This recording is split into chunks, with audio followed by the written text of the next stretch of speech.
Hello everyone, welcome to Sanmarga classes. 11ನೇ ಪ್ರಶ್ನೆ, ನಮ್ಮ ರಾಜ್ಯ ಕರ್ನಾಟಕ ಪ್ರಾಕೃತಿಕ ವಿಭಾಗ ಎಂಬಂತ ಚಾಪ್ಟರ್ ಇಂದ ಕೊಡಗು ಜಿಲ್ಲೆಯು ಕರ್ನಾಟಕದ ಕಾಶ್ಮೀರವಾಗಿದೆ ಏಕೆ ಅಂತ ಕೇಳ್ತಾ ಇದ್ದಾರೆ. ಕೊಡಗು ಜಿಲ್ಲೆ ಎಲ್ಲಿ ಬರುವಂತದ್ದು ಮಕ್ಕಳೇ? ಇದು ಮಲೆನಾಡು ಪ್ರದೇಶಕ್ಕೆ ಬರುವಂತಹ ಜಿಲ್ಲೆ. ಓಕೆನಾ?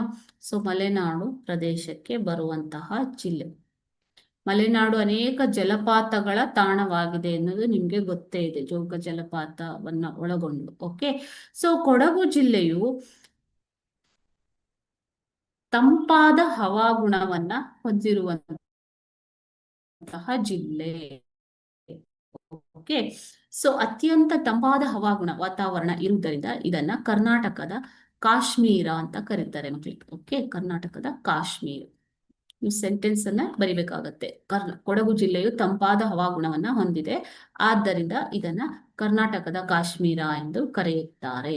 ಓಕೆ, ಅದೇ ರೀತಿ ಇಲ್ಲಿ ಅತಿ ಹೆಚ್ಚು ಕಿತ್ತಳೆ ಹಣ್ಣುಗಳನ್ನ ಬೆಳೆಯುವುದರಿಂದ ಇದನ್ನ ಕಿತ್ತಳೆ ನಾಡು ಅಂತ ಕೂಡ ಕರೀತಾರೆ ಮಕ್ಕಳು. ಓಕೆನಾ? ಸೊ ಕೊಡಗು ಜಿಲ್ಲೆ ಯಾಕೆ ಕರ್ನಾಟಕದ ಕಾಶ್ಮೀರ ಅಂತಂದ್ರೆ ಇದು ಮಲೆನಾಡು ಭಾಗದಲ್ಲಿ ಬರುತ್ತೆ, ಅತಿ ಹೆಚ್ಚು ಮಳೆ ಬೀಳುವ ಪ್ರದೇಶ. ಇಲ್ಲಿ ಹವಾಮಾನ ಅತ್ಯಂತ ತಂಪಾಗಿರುವುದರಿಂದ ಇದನ್ನು ಕರ್ನಾಟಕದ ಕಾಶ್ಮೀರ ಎಂದು ಕರೆಯುತ್ತಾರೆ. Thank you.